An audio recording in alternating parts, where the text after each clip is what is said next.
Hello guys, in this video I'm gonna show you how to share screen on Discord mobile.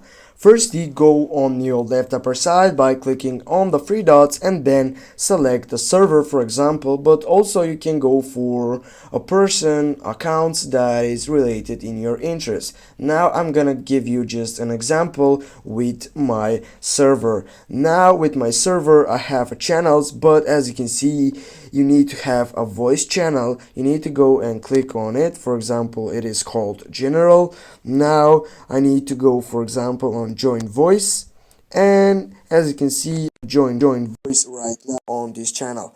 Now what I need to do, as you can see right down, I have a camera icon on the first side, and on the second side I have an icon for sharing screen.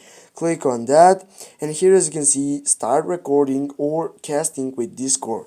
Discord will have access to all of your information that is visible on your screen or played from your device while recording or casting.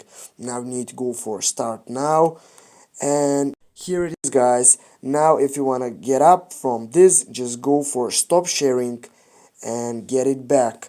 Now guys, you know how done this deal. Thanks guys for watching. Don't forget to hit that like, share the video. See you soon, guys.